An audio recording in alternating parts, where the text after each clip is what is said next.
బహూనాం జన్మనామంతే జ్ఞానవాన్ మాం ప్రపద్యతే.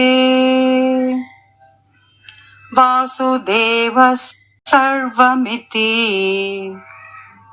సమహాత్మా సుదుర్లభః.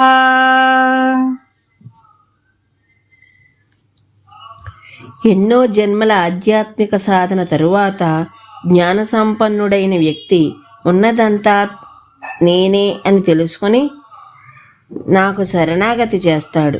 అటువంటి మహాత్ముడు నిజముగా చాలా అరుదు.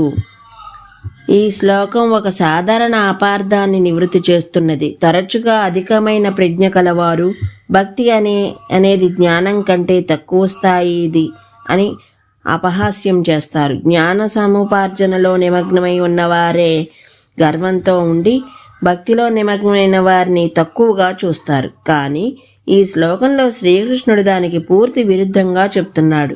చాలా జన్మలలో జ్ఞానం పెంపొందించుకున్న తరువాత జ్ఞాని యొక్క జ్ఞానం పరిపక్వత దశకు చేరి పెదప ఆ వ్యక్తి భగవంతునికి శరణాగతి చేస్తాడు. వాస్తవానికి యథార్థమైన జ్ఞానం సహజంగానే భక్తికి దారితీస్తుంది. ఉదాహరణకి ఒక వ్యక్తి బీచ్ పై నడుస్తూ ఇసుకలో ఒక ఉంగరాన్ని కనుగొన్నాడనుకోండి. దాన్ని పైకి తీసుకున్నాడు కానీ దాని విలువపై ఏమాత్రం అవగాహన లేదు.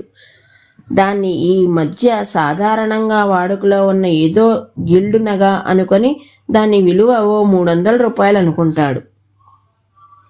మరుసటి రోజు ఆ ఉంగరాన్ని ఒక స్వర్ణకారుడికి చూపించి ఇలా అడిగాడు, ఈ ఉంగరం యొక్క విలువ ఎంత ఉంటుంది చెప్పగలరా అని.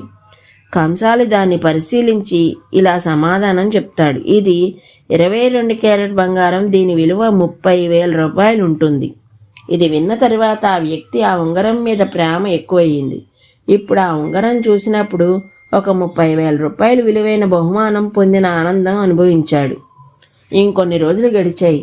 నగలు వ్యాపారి అయిన అతన్ని మామ పక్క ఊరి నుండి వచ్చాడు.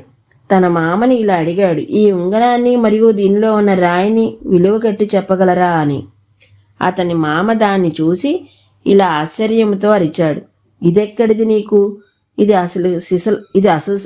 అసలు సిసలైన వజ్రం. దీని విలువ 1,00,000 రూపాయలు ఉంటుంది. అతను తబ్బిబ్బైపోయి ఇలా అన్నాడు, మామ నాతో పరిహాసం చేయవద్దు. నేను పరిహాసం చేయటం లేదు. నేను చెప్పేది నమ్మకపోతే దీన్ని నాకు 50,000 రూపాయలకి అమ్మేయి అన్నాడు.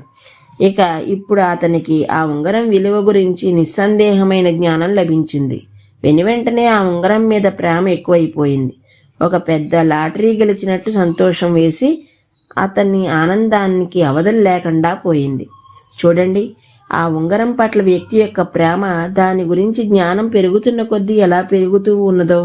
ఆ ఉంగరం యొక్క విలువ 3 రూపాయలు అన్న జ్ఞానం ఉన్నప్పుడు దాని పట్ల ఉన్న ప్రేమ కూడా అంత మాత్రంగానే ఉంది.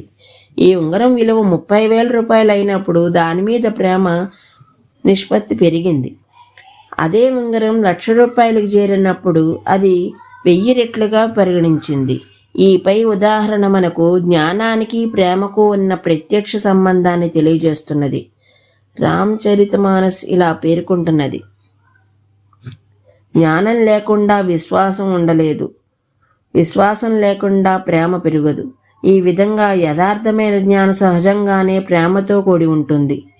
మనకు బ్రహ్మ గురించి నిజమైన జ్ఞానం ఉంది అని అనుకుని కానీ ఆయన మీద ఎటువంటి ప్రేమ లేకపోతే మన జ్ఞానం ఉత్తగా సిద్ధాంతపరంగా ఉన్నట్టు. ఈరోజుకి ఇక్కడితో ఆపుతున్నాను. మిగతాది రేపు చెప్తాను. అంతవరకు ధన్యవాదాలు.